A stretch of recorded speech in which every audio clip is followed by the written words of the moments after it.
Welcome to Iconic Leaders with your host, Dr. Tabatha Russell, the show that takes you on a journey with trailblazers and bold thinkers who've changed the rules for success.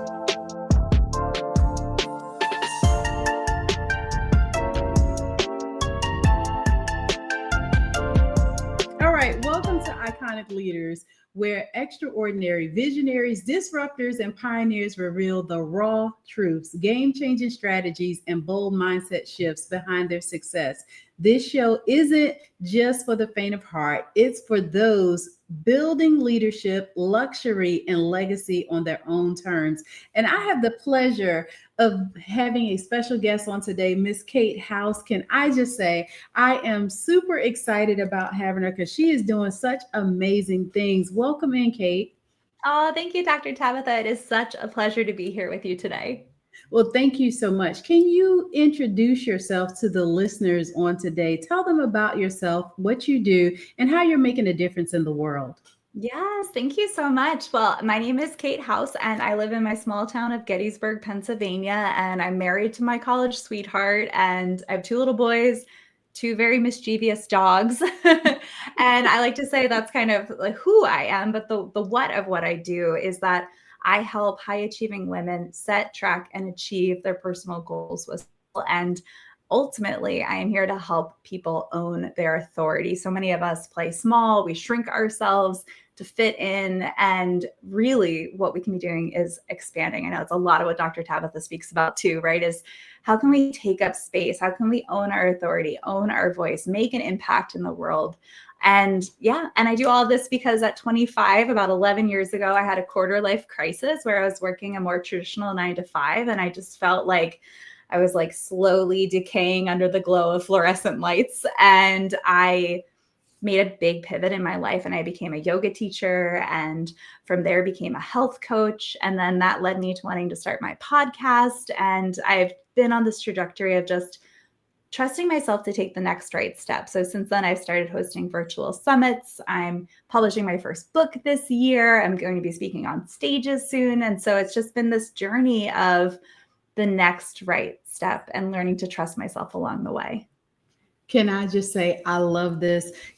Guys, Miss Kate House is my sister from another mister. Okay, we're so aligned in a lot of the things that we're doing because we really want to make a difference and impact on the world. So, Kate, tell me, what does being an iconic leader mean to you personally, though? I think it means to me, it means continuing to go on my own path, not worrying about what others think about it, and trusting myself that that's where I need to be. But a lot of what it means to me is reaching a hand back to the person who's 2, 3, 4 steps behind me, right? Because none of us get where we're going by ourselves. And so if I can be the type of leader that helps people feel seen, that allows people to be vulnerable and authentic, but more than anything, feel empowered to take action. Because so many of us, I work with a lot of high achievers, and so many of us, like, we can create a to-do list like nobody's business. But the secret to me is actually it's in the action taking. It's in the doing, and doing it scared and doing it a little messy in the middle, right? And figuring it out as we go and not staying stuck in our heads, because I think it's Ed Milet said, oh, what is it exactly how he said it? It's imperfect action beats perfect inaction. And so that's really at the heart of everything I do, is how can I get others and myself to take imperfect action? Oh, I love that. Imperfect action. I know that every leader faces some sort of resistance, right? So, what's one obstacle that almost broke you, but how did you overcome that? Can you share that with our audience today? Oh my gosh, I love this question. I think the biggest obstacle for me was having to start slow. I love to like jump in with both feet and do all the things and have them done yesterday. But my entrepreneurial journey started when I had, it started during COVID lockdown in 2020. Like, my podcast is a pandemic podcast. Like, it's so cliche, but like, I had a 10-month-old and a 2-year-old at home with me full time. I was a full-time stay-at-home mom in that season.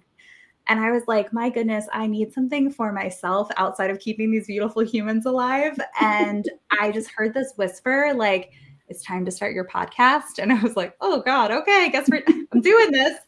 And I love to do things big, and I could see the vision of what I wanted to grow and build. But because of the season of life I was in, we were living not near family. So like we're doing the pandemic, me and my husband and the dogs and these little babies. And I was like, okay, my goal is to just put out one podcast episode a week and to do that for 10 weeks and just see, like, as an experiment, how does this go? Like, do I totally suck at this, or is this something I want to keep leaning into? And that was I think one of the biggest hurdles for me was not going all out at first, because I knew if I was going to do this, I wanted it to be a long-term shift for my life and in terms of my career and where I want things to go and the impact I want to have in the world. And I was like, if I overcommit and I burn myself out, I know I'll step back and do something different. And I really felt like this is where my heart was. So that was the biggest hurdle for me, was like, slow it down, Kate, make it sustainable. I love that sustainability. So many times I find that new entrepreneurs or people that are starting something for the first time, they experience lag or burnout uh, early on, right? It's kind of almost like those New Year's resolutions that die off 6 weeks into Yes. it, right? So Yes. sustainability is everything. So tell us a little bit about how you balance building wealth and influence and impact without sacrificing your authenticity, because I know that you're really big on authenticity, right? Being who you're called to be and taking up space. So just talk about that a little bit, about that balance with all of the different areas that you bring in.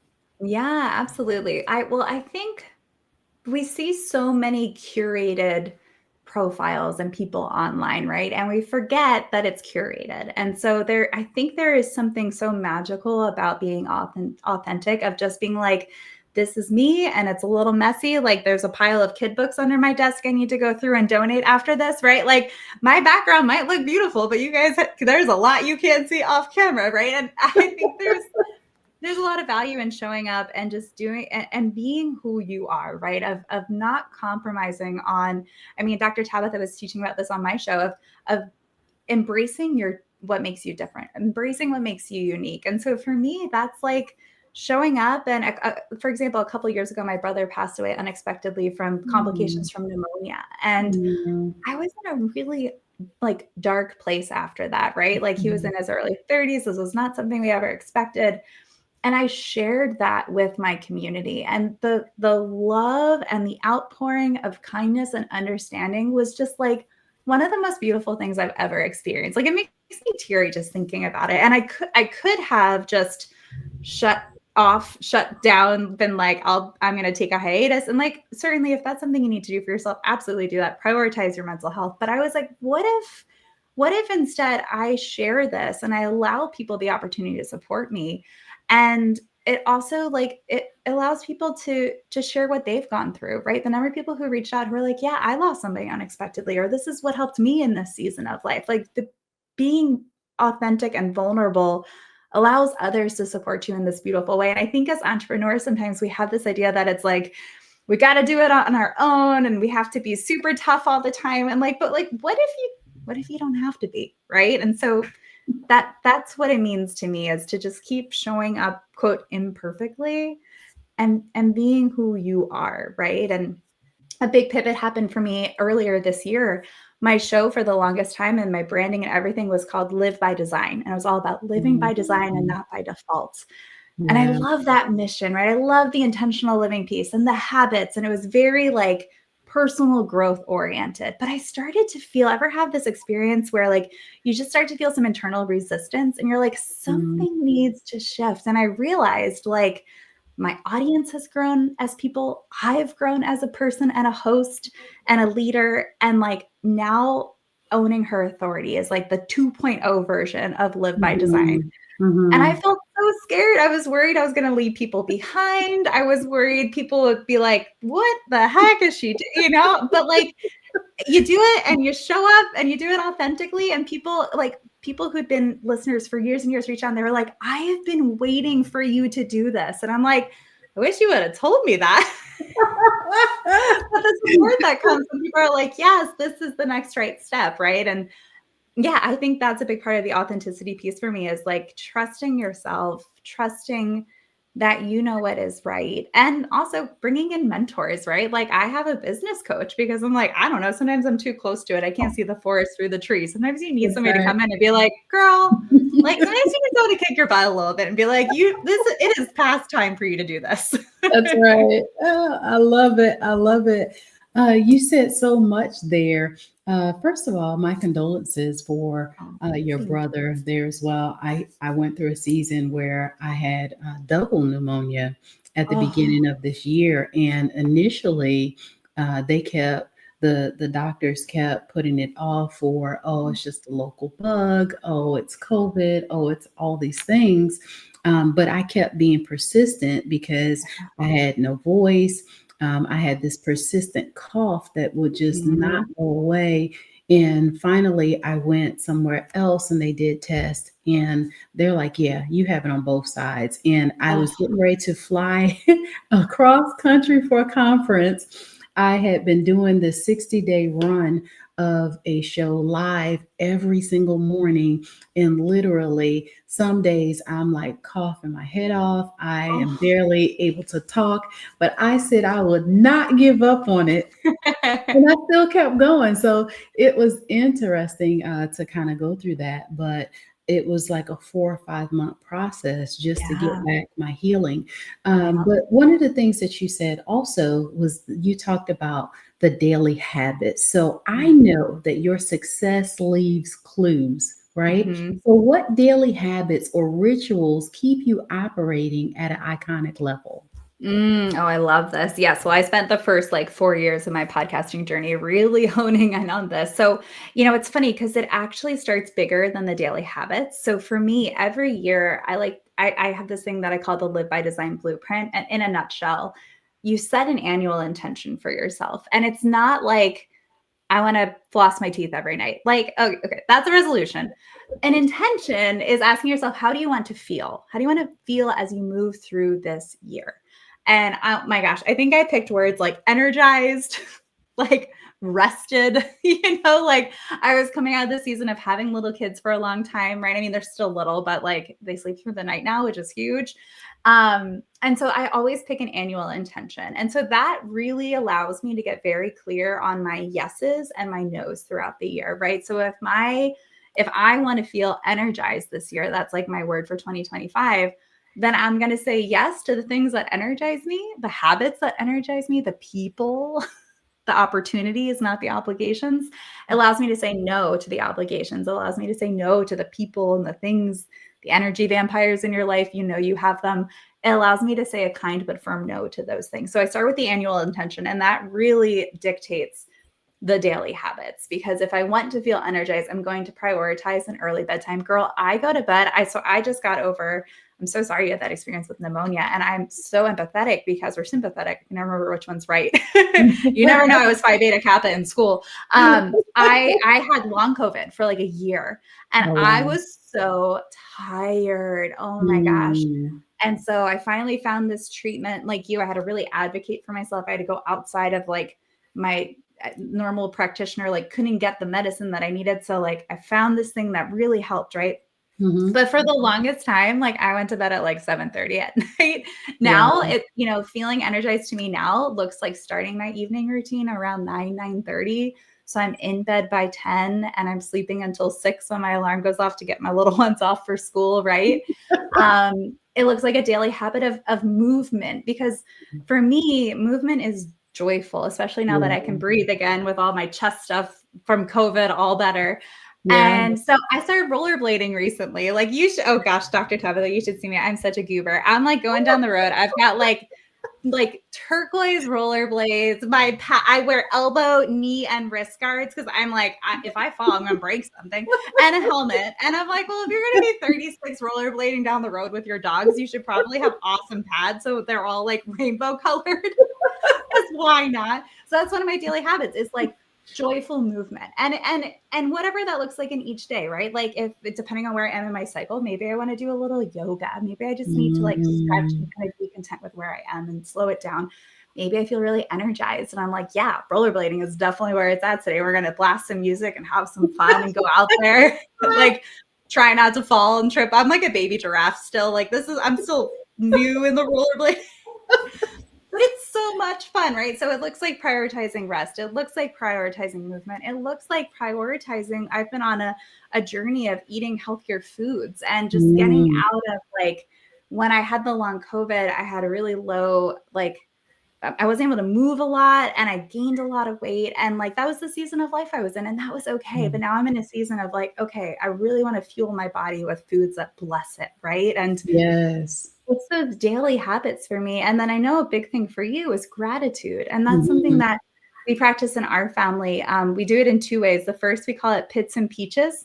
Okay. I did not come up with this. I think I learned it from Jenna Kutcher's show, the Gold Digger podcast. And we go around the dinner table at night and we all say what our pit was from the day. So it was something that was challenging. Like, let's acknowledge it, and allow others in our family to hold space for us and help us through that. And then the peach is like, what was something that was really great, and it allows you to be grateful for that and to hold space for both sides of the spectrum. And then my husband and I have a practice where we tell each other something we're grateful to the other person for from that day. Because we like to think of it, we call the 4 of us Team House, because we're like, we're on the same team. Like, we are a family-oriented family. Like, we are on the same team.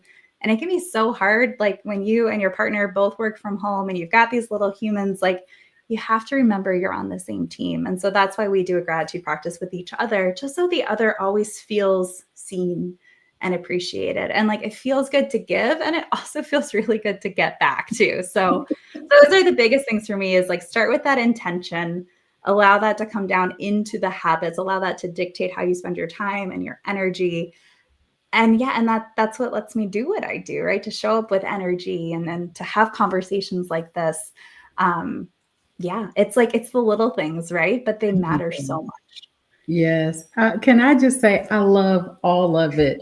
From the rollerblading to the word energetic for this year, right? Like, this is really so awesome, as well as how you spend time as a family, just really pouring back into each other and being Team House, right? So Right? I absolutely love that. So what's a myth about leadership or success that you believe needs to be dismantled immediately?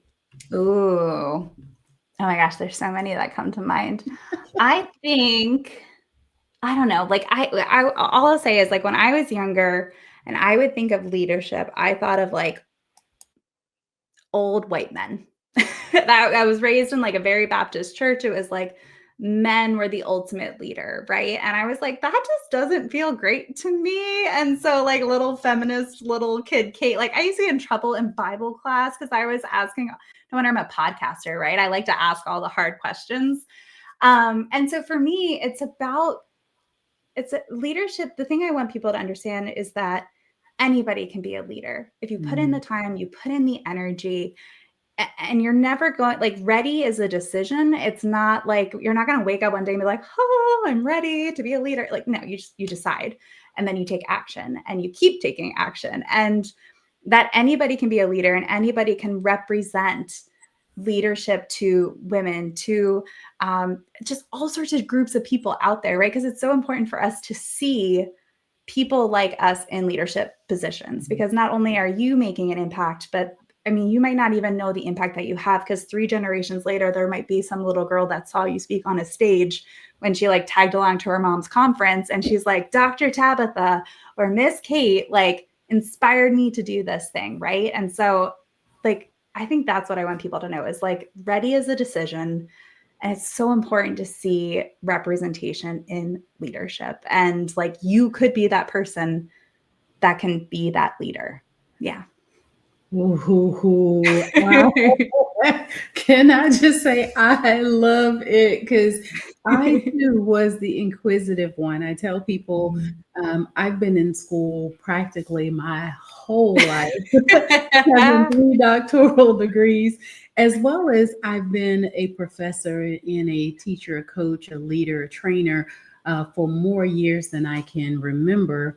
And I absolutely love it. But I know that all it takes is one person to make a difference, literally, but to create a generational habit, some changes that we instill, or incentivize those morals, those characteristics, and the things that we want to take on to the next generation. It takes more than just you, it takes two or more. And so on the show, we talk about leadership, luxury, and legacy here. So, how do you personally define luxury as a leader?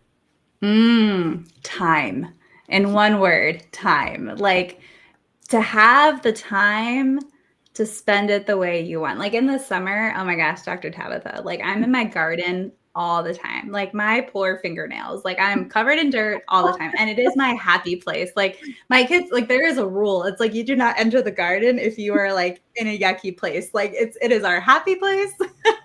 And to me, that's what luxury means. It's having the ability to spend my time the way I want to, the way my family wants to. So maybe that looks like having the time to go on vacation. Maybe that looks like having the time to not even go somewhere, but just to take a day off and just be together, right? To have an adventure. We love adventure is really important to our family. It's to have the time to pour into yourself. Like I know for you, like we talked about this on my show, like having mentors, enrolling in programs, like investing in yourself is so important. So having the time and the money to do that, like that's what that luxury feels like to me, is being able to say yes to the things that you're like, yeah, that's a full body yes. Like that is how I want to spend my time. I love it. You said a full body yes, like a whole body, like a woo. In the inside. Like I love it. Gosh, can I just say that the way that you are incorporating family into all of the things that you're doing, I'm not necessarily a gardener. My husband is the gardener in the family, and he is all about the garden. So a couple of times I've gone out and I've watered some things. I maybe have pulled a couple of things off the vines or however. But for me, that was really bold, right? Stepping outside of my comfort zone. I have a lot of elemental allergies. So grass, mold, trees, mildew, all the things kind of get to me just like, I am allergic to everything out there. When I say like literally, I took a allergy test one time and I was from moderate to severe to 29 of the 30 things that they gave me a test for. So and then your poor arm is just itchy. It is. And I had to take allergy shots for almost 2 years to build up some level of immunity. But like when I go outside, I am putting on a mask. I got sunglasses on. I got hats. A couple times I had gloves on. But I said I would not be defeated. I was going to do it. And it worked out, right? So what's the boldest risk that you've taken in your career, and how did it reshape your trajectory? Because I know that you talked earlier about the pivot, right? Yeah. But what is something else that you may have done that had to be like a really bold risk for you that really kind of pulled you out of your comfort zone just a little bit in your career? I love that question. I think it was when I started investing financially into my growth as a business person. The first big thing I ever invested in. So like, I had my quarter life crisis. I did the yoga, I did the health coaching, I started the podcast. And then I really wanted to move into the direction that I'm in now, which is writing and speaking. And I was like, okay, I don't know how to do that. So I'm going to have to like figure this out. And the first big thing I ever invested in was taking Amy Porterfield's Digital Course Academy. And I think it was like $2,000 at the time. But like, I'm a stay-at-home mom in that season. We're on one family income. It's COVID. Like, who knows what's going on in the world? But I just knew. I was like, this is the person I want to learn from right now in this season. And I like spent the money and I signed up for the course. And I was like, oh, my heart was like,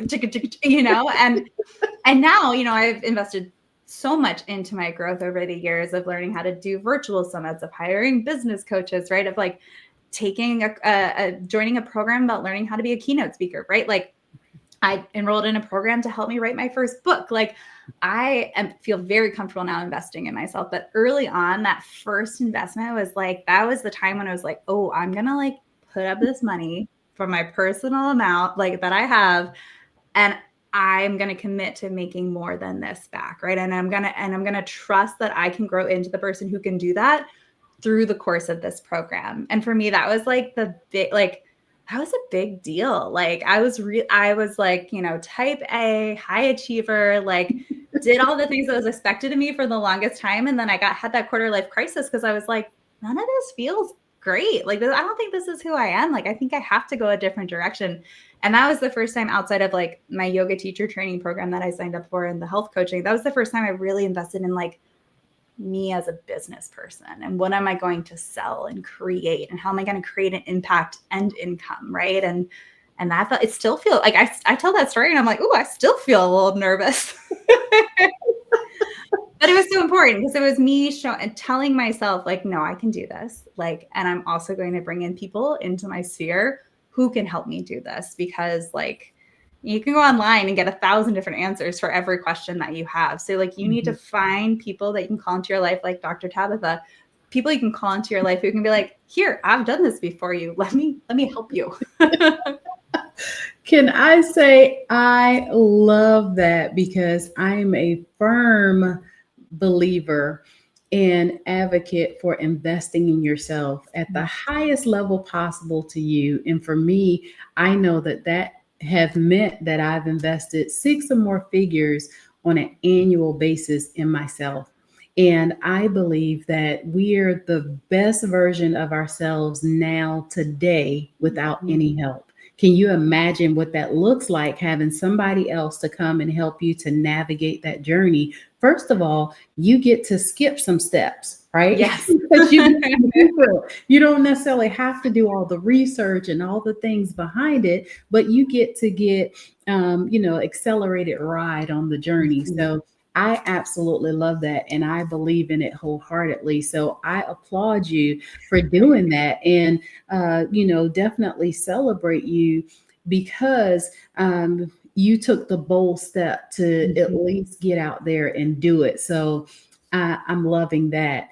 And for those that are listening, though, who feel led but question their power, what's your message to them and what they can do in order to get unstuck or to come out of that fear, that doubt, or to take action? What would you say to them? Oh, I would say, friend, you're so much more powerful than you even realize. And you just need to give yourself permission to unleash it. Like so many of us, like I do a ton of work with mindset. I know it's a big thing that you teach on too. And like so many of us have this inner critic that's like, you're too this, you're too that, you're not enough this, you're not enough that, right? But like, what if we could shift the inner critic to an inner coach? What if we could shift it to somebody who is cheering us on? And so like, what if you bet on yourself? And what if you allowed yourself to show up as this big personality, or maybe you're a quieter person, but you hold space for others really beautifully. And that is your gift, right? But like, I would just tell you to like, get out of your head, get into your heart and take action. And the action doesn't have to be like, I'm quitting my 9 to 5 and I'm doing, no. Like just take one step, like take the next right step. Like, do you know that like the next right step is starting a side hustle, selling real estate? Awesome.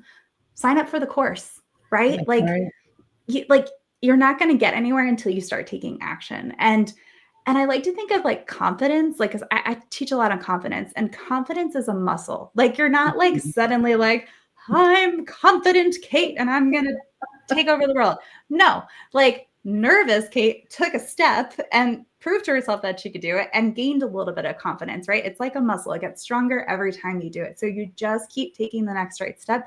And it's okay if you take a wrong step, because sometimes you think it's the next right step and then you're like, skeet, nope. That's not the next right step for me, but you learned something. It's okay. And now you know, like, okay, that's not the direction. And that's okay too, right? Like what you commit to doesn't have to be the thing for forever. I think is something else that I would want to tell people. Like I taught yoga and I went all in, became the manager of the studio where I worked at, taught a ton of classes, like 5 classes a day sometimes, became a really dang good yoga teacher, right? Like in a short period of time, because I knew I could. And I was like, oh, this is the next right step, right? And I did that for 3 to 4 years. And then it was no longer the thing because we started our family and I was incredibly sick with both my pregnancies, like couldn't keep anything down for 9 months of both pregnancies. And I was like, well, I can't teach yoga anymore.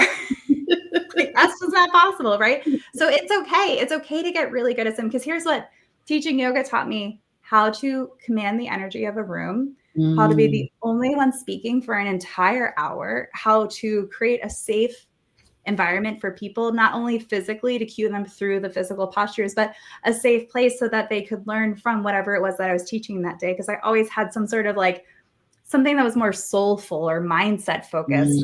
And so to create a safe space for people. And you know what? I created a safe space for people when I had a coaching program for 3 years for this group of women, right? I command the attention of a room and I'm the only one speaking when I'm a keynote speaker, right? So just because what was the next right step for, past Kate in 2015, it's okay that wasn't the forever thing, but it led to the next thing, And each time you're pulling skills forward with you.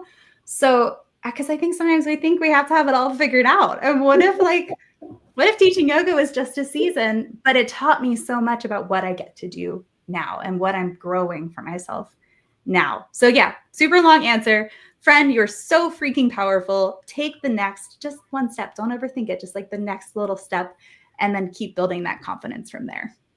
Wow. Pulling all those things along with you is everything. I quite often like to share with the people that I'm coaching, training, mentoring at the time that some days I'm going to pull you. Other days I may push you. And there are going to be those few moments where I'm going to drag you into your purpose because that's what you said that you wanted, right? So I'm going to hold you accountable to what you say that you wanted. So I absolutely love that throughout all of the moments and all the different things that you've done and you've had the opportunity to accomplish, that you have been able to take those pieces from that and allow you to be able to stand on those today. So that is beautiful. And thank you so much for sharing that. How can people connect with you and follow you and listen to your podcast? Because I know that it is super amazing. You've been doing it for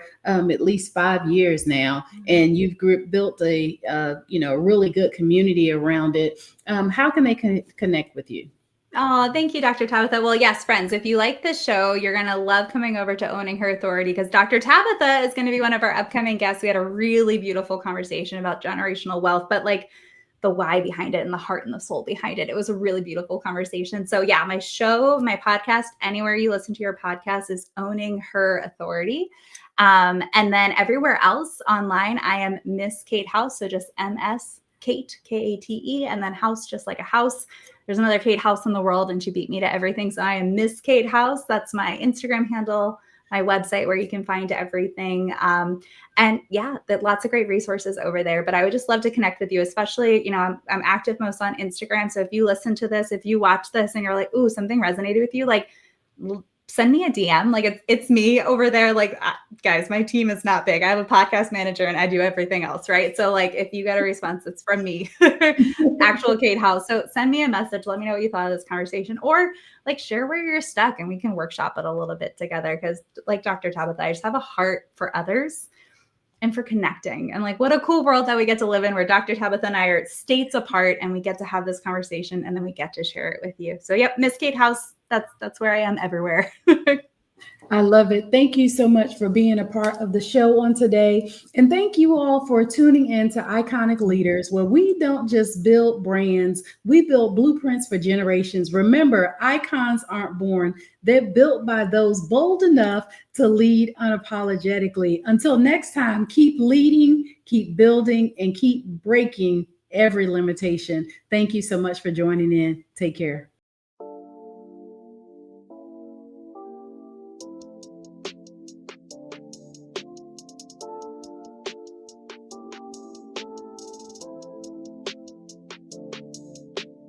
Thank you for tuning in to this episode of Iconic Leaders.